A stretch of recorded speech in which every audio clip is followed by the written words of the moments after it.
Hey, what's up, you guys? So before I start this video, I want to address the question that a few of you are probably asking yourselves. I know that I'm dressed a little weird, and no, I won't be dressing in Harley Quinn-esque attire for all of my videos, just a great deal of them. Totally kidding. I'm actually I was actually revamping my Harley Quinn cosplay. So, and I was also taking some pretty terrible pictures for Instagram, for my Instagram, but I didn't really feel like changing just to make this video, so here we are. Now, with that out of the way, let's get on to the video, shall we? Now, book review number 2. That's what you're all here for. If you read the title, then you know what you signed up for. Today's book, as you can see from said title, is Foolish Hearts by Emma Mills. Foolish Hearts is a young adult book. You can buy it at Barnes & Noble or wherever books are sold. Mine came in one of my monthly Owl Crate subscription boxes a couple months back. It's a pretty good book. I'm gonna read the flap for you guys. So when Claudia, the main character, accidentally eavesdrops on the epic breakup of Paige and Iris, the it couple at her school, she finds herself in hot water with prickly, difficult Iris. Thrown together against their will into a class production of A Midsummer Night's Dream, along with the goofiest, cutest boy Claudia has ever known, Iris and Claudia are in for an eye-opening senior year. Smart, funny, and thoroughly wonderful flawed Claudia navigates a world of intense friendships and tentative romance in this book about expanding your horizons, allowing yourself to be vulnerable, and accepting and loving people for who they really are. So that was that. My summary, basically Claudia, this totally normal, down-to-earth girl who just wants to blend in, as I read, she witnesses the biggest breakup between Paige and Iris, who are total polar opposites, but somehow, they come and find each other in this all-girls private school. And Claudia, it says Claudia has to work with Iris for A Midsummer Night's Dream. Technically, she has to, and spoiler alert, I'm so sorry, she originally has to work with Iris because of an English project that they both kind of tanked on because they were partners. So, their teacher sets them up to be in this play. They have to be in this play, even if they don't make the play, they have to somehow end up being in the play in order to improve their English grade.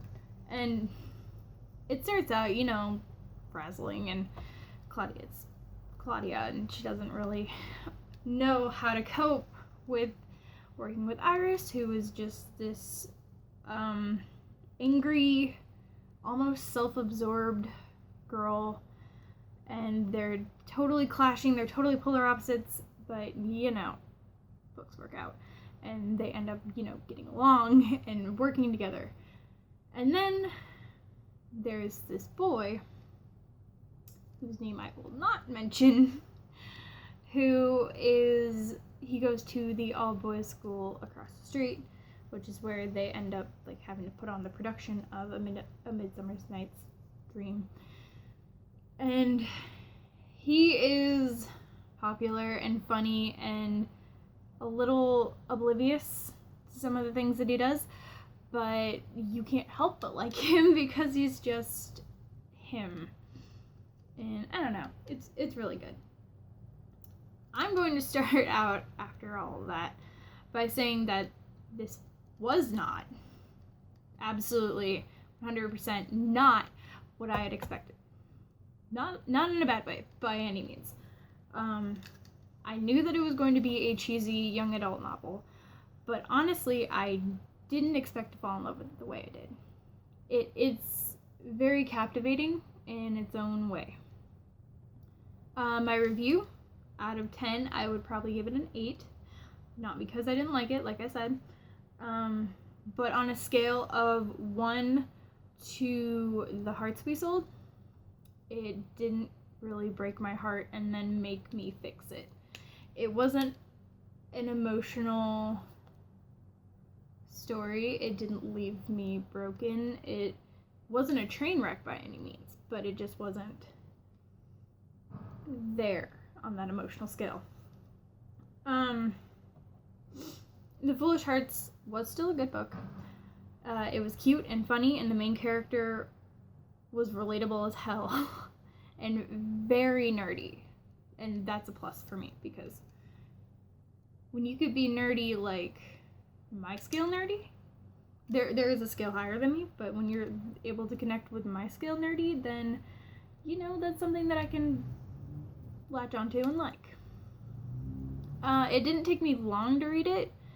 I didn't exactly feel like I was in a hurry to finish it, but there were parts that where I didn't want to put the book down, so that's good. But it only had 312 pages, so that kind of helped to make the story go by a little bit faster. In conclusion, Foolish Hearts was a cute, witty story with fun and different characters that I couldn't help falling in love with. The storyline was easy to follow, and unlike most of my videos, not choppy.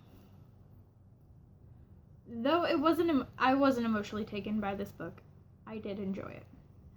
And I can't wait to find and read other stories by Emma Mills, because, I don't know, this book was really good, so I guess I'm holding out hope that her other ones will be just like it. Alright guys, well, that's it for today. If you enjoyed this review, I suggest you go out and buy the book. Also, be sure to leave a like and comment for any book you'd like me to review in the future. Here we go with that choppy. I already kind of have an idea for my next book, so keep an eye out for more book nerd content. And yeah, that's it. Have a good day, guys, and stay weird.